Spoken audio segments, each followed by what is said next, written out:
में बात करेंगे वो है इंट्रोडक्शन ऑफ एसिड्स।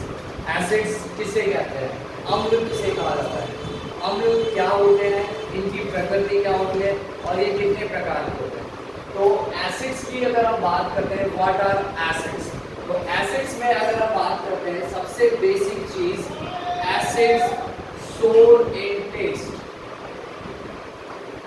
एसिड जो होते हैं if in you are test, अगर उनको आप टेस्ट करते हो तो क्लियरली पता चलेगा कि एसिड जो होते हैं अम्ल वो स्वाद में खट्टे होते हैं, स्वाद में खट्टे होते हैं। उसी के साथ साथ अगर हम एसिड्स की बात करते हैं तो भाई एसिड्स क्या है, तो एसिड्स के अंदर H+ आयन पाए जाते हैं। Acids have H+ ion means hydrogen ion.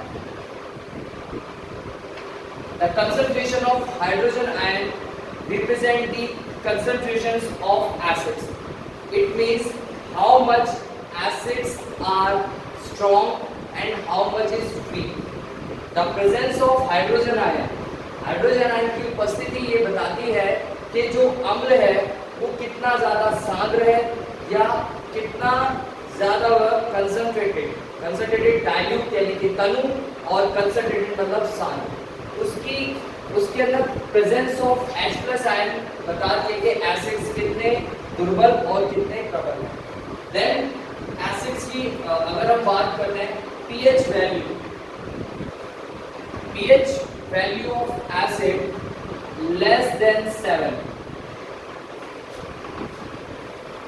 Acids का pH मान 7 से कम होता है। If you are check in a pH scale और पेपर, अगर आप इस चीज को pH स्केल या pH पेपर पर देखते हो तो एसिड की वैल्यू लेस देन 7 और 0 तक जाती है। और कलर इंडिकेशंस की बात करते हैं तो it goes to light yellow to orangish and red. Yellow to orange to red. Acids colour indicate करते हैं येलो से नारंगी और नारंगी से लाल, जो pH वैल्यू रेंज करती है 0 to 7 के बीच में, ठीक है। देन अगर हम बात करते हैं कि भाई एसिड्स के बारे में पता कैसे चले, एसिड्स की अगर हम बात करते हैं कि भाई एसिड का pH मान तो 7 से कम होता है, ये कलर इंडिकेशन में येलो टू ऑरेंज शो करते हैं, स्वाद में खट्टे होते हैं। उसी के साथ साथ अगर हम इनकी बात करें कि भाई ये कितने कंसंट्रेटेड होते हैं तो H+ आयन बताती है कि भाई कोई भी अम्ल कितना कंसंट्रेटेड और कितना डाइल्यूट है। डाइल्यूट मतलब कितना तनु है और उसी के साथ साथ कंसंट्रेटेड मतलब वो कितना पावरफुल है।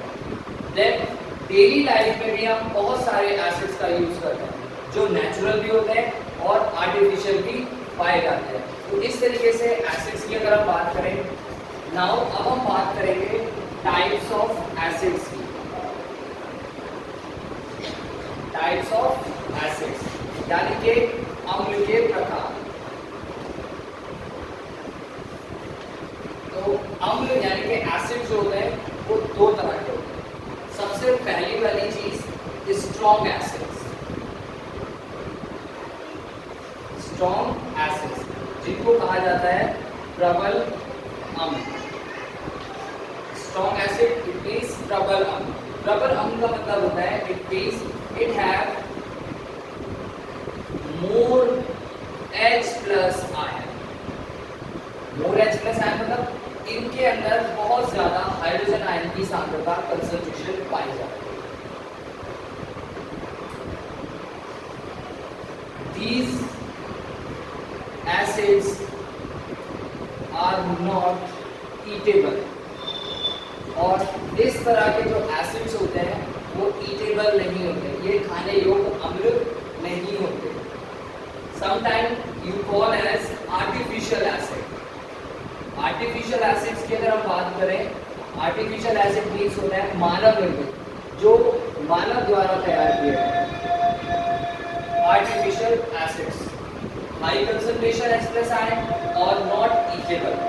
काफी ज्यादा कंसंट्रेटेड होता है, यानी कि इनके अंदर सांद्रता बहुत ज्यादा पाई जाती है, और उसी के साथ साथ ये खाने योग्य नहीं होंगे। तीसरी चीज, इन्हें हम मानव द्रव्य, क्योंकि हाईली कंसंट्रेटेड है तो इन्हें हम आर्टिफिशियल एसिड के नाम से भी जानते हैं। देन इसके बाद स्ट्रॉन्ग एसिड्स में कौन कौन से एसिड्स आते हैं? HCl, hydrochloric acid, HNO3, nitric acid, और देन उसी के साथ साथ H2SO4, सल्फ्यूरिक एसिड। इसे कहा जाता है हाइड्रोक्लोरिक एसिड, इसे कहा जाता है नाइट्रिक एसिड, और इसे कहा जाता है sulphuric acid. These are artificial and strong acids, and these last one called as king of acids, और इन्हें हम king of acids के नाम से जानते हैं। सल्फ्यूरिक एसिड सबसे ज्यादा पावरफुल और हाईली कंसंट्रेटेड एसिड होता है H2SO4, इसे हम H2SO4 के नाम से जानते हैं। Now we talk about weak acids। अब हम बात करेंगे दुर्बल अम्ल की। दुर्बल अम्ल means less H plus ion concentration, less H plus ion concentration की अगर हम बात करें, इनके अंदर हाइड्रोजन आयन की सांद्रता बहुत ना के बराबर है। These acids have less H plus ion concentration. Second one, also known as natural acids, और इन्हें हम नेचुरल एसिड्स के नाम से भी जानते हैं। नेचुरल एसिड्स, नेचुरल एसिड प्राकृतिक अम्ल के रूप से भी जाना जाता है। प्राकृतिक अम्ल क्यों कहा जाता है इन्हें? क्योंकि इस तरह के acids present in fruits and vegetables. Directly आप बात करें तो these type of acids is eatable, इन्हें हम खा भी सकते हैं। अगर नॉर्मली कहें तो these acids are present in fruits and vegetables. इस तरह के एसिड्स फल तथा सब्जियों में पाए जाते हैं। ईटेबल फॉर्म, खाने योग्य होते हैं। क्या कहा जाता है कि भाई इस तरह के जो अम्ल है वो खाने योग्य होते हैं, बिकॉज नेचुरल है, फ्रूट्स एंड वेजिटेबल्स में पाए जाते हैं, तो आप इन्हें इजीली कंज्यूम कर सकते हो, इनका इस्तेमाल कर सकते हो।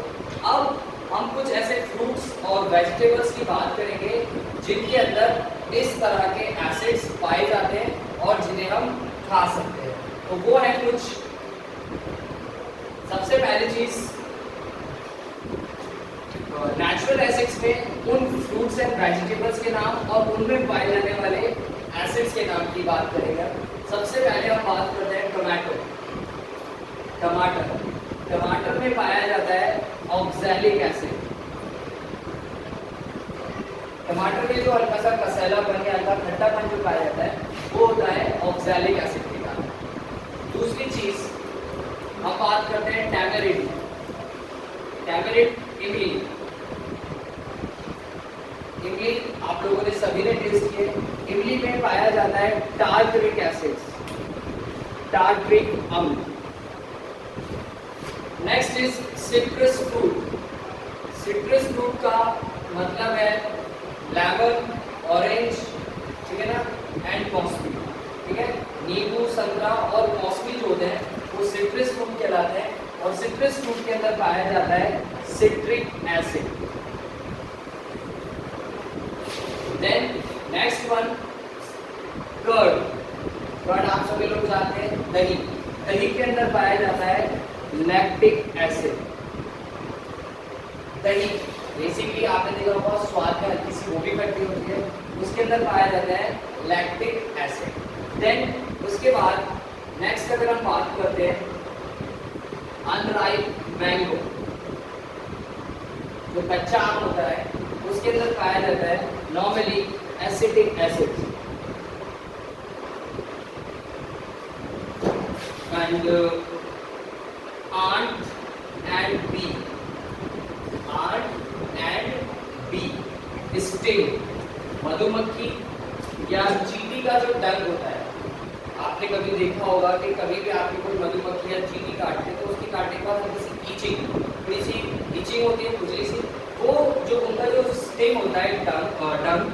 उसके अंदर क्या पाया जाता है, basically methanoic acid, methanoic acid पाया जाता है, ठीक है ना, जिसके कारण वो हमारे स्किन में ईचिंग थोड़ा महसूस होती है।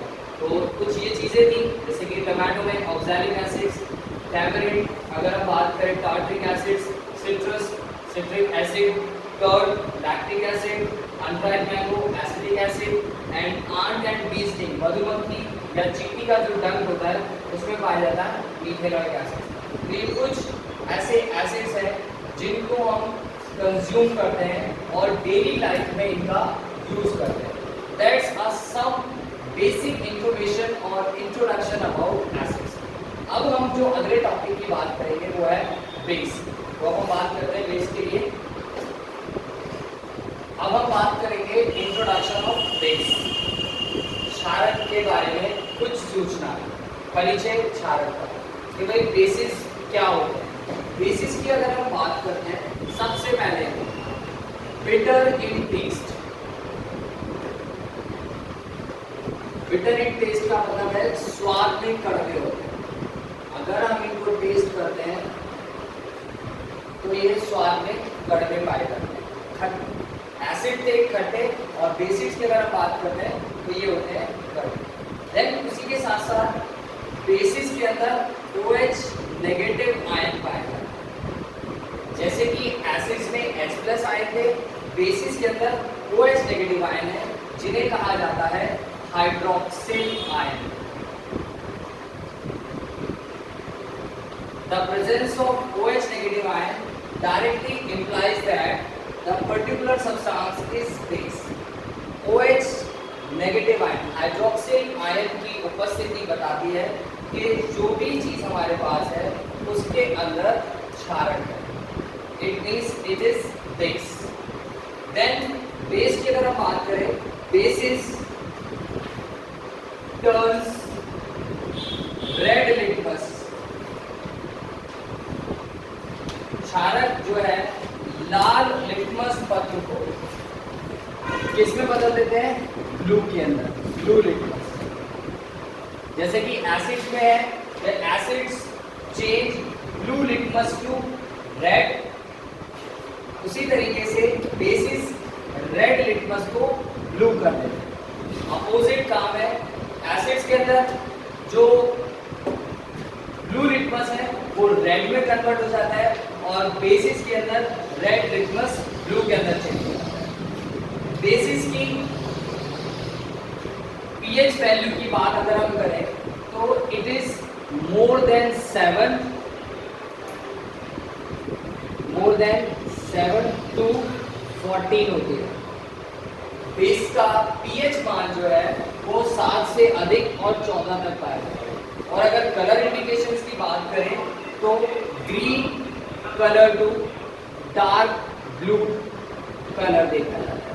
यानी कि कलर इंडिकेट अगर हम बात करते हैं, if you identify the base according to its colour change, तो वह हरे रंग से लेकर नीले रंग के बीच में कलर शो करता है। इट मीन्स पीएच वैल्यू 7 से अधिक और 14 तक पाई जाती है। उसी के साथ कलर की बात करें तो कलर की वजह से आप कह सकते हो कि भाई बेस के अंदर ग्रीन कलर से डार्क ब्लू कलर तक देखा जाता है। और उसी के अकॉर्डिंग बेस जो बेसिस होते हैं ये भी दो तरह के पाए जाते हैं according to the OH negative ion presence, यानी कि हाइड्रोक्सिल आयन की सांद्रता के अनुसार बेसिस भी दो प्रकार के होते हैं। बेस कितने प्रकार के होते हैं, दो प्रकार के होते हैं, strong base and weak base.